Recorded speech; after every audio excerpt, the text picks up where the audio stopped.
friends, it's David D. This is PRM, and it's time for Yang News of the Day for Friday, June 21st.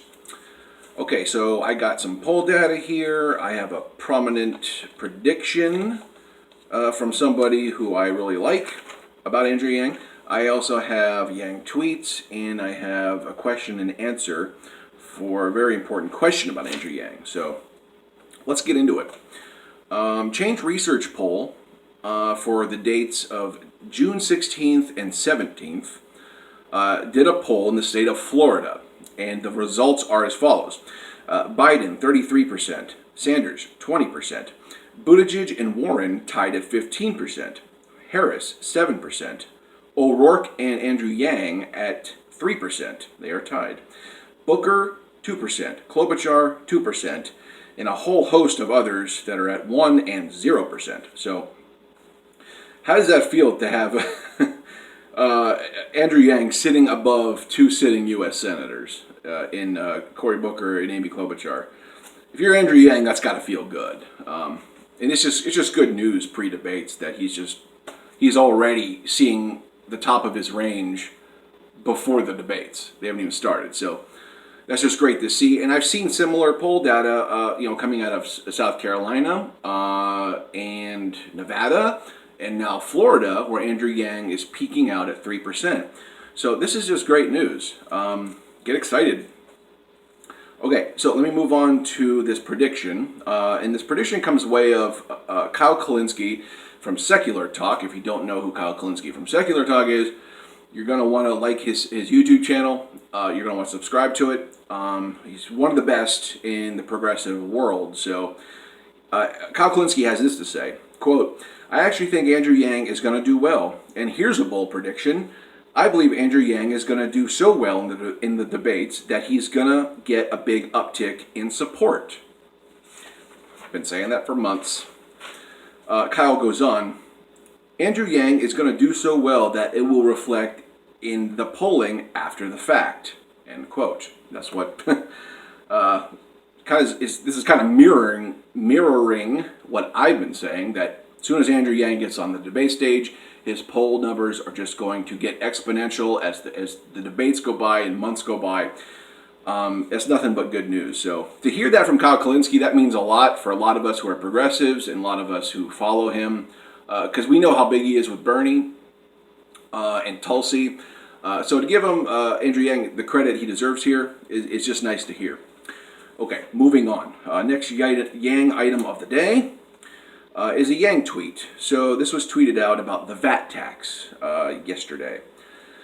Quote, "Out of 193 countries, 160 already have a value-added tax or goods and service tax, including all developed countries except for the U.S. The average VAT in Europe is 20%. If we adopted a VAT at half the average of the Euro level, we could pay for universal basic income." End quote. Now, this was sent out yesterday, June 20th, but I think there have been some changes. Correct me if I'm wrong. So the average VAT in Europe is 20%. Andrew wants it at half, so that's 10%. He said that 10% VAT is going to pay for universal basic income. I don't think that's true. I think that's going to pay for a large chunk of it. I think it was approximately $800 billion that a VAT at 10% was going to do that. So I don't know if an intern put this out yesterday. This seems incorrect to me. Like I said, if I'm wrong here, leave a comment down below. But if you don't know, the value-added tax is kind of a regressive tax. A lot of people would call it a regressive tax. A lot of people on the left would say we need to get the money through some other means, through a progressive tax, through wealth tax, or just something more directly from the source, which is the upper echelons of wealth. A value-added tax could be seen as regressive and bothersome, and it could burden poorer people. So there's some caveats going forward with it that are very legit. But leave a comment down below if you have anything to say about the VAT tax. Okay, moving on. So if you're on Facebook, are you on Andrew Yang for President 2020 Basecamp?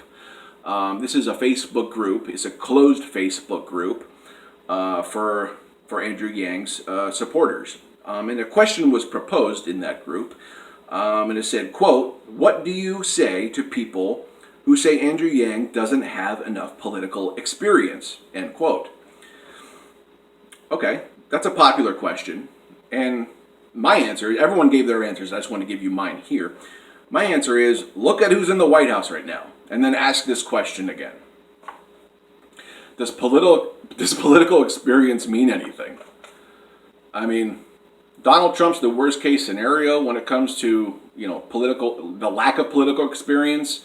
I really think he's the worst case scenario for someone with no political experience because he's completely inept. Andrew Yang leans towards the best case scenario where he is not inept. He is very legit. He's very smart. He's data driven. He's math driven. He's humanity driven. All the things that Donald Trump is not.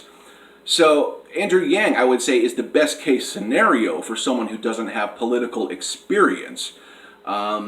Putting someone like Andrew Yang in office, as opposed to someone who's in there right now by the name of Donald Trump, there's just no comparison, and it just doesn't matter if he doesn't have political experience. I mean, because he has so many other things going for him that are legit.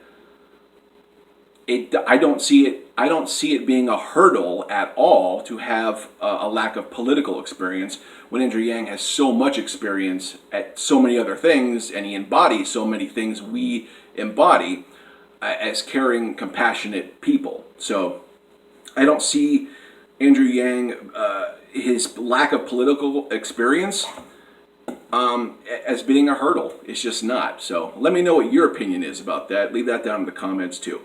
So anyways, thanks for tuning in for Yang News of the Day for June 21st. Happy Solstice once again. Like, share, and subscribe. Click the bell.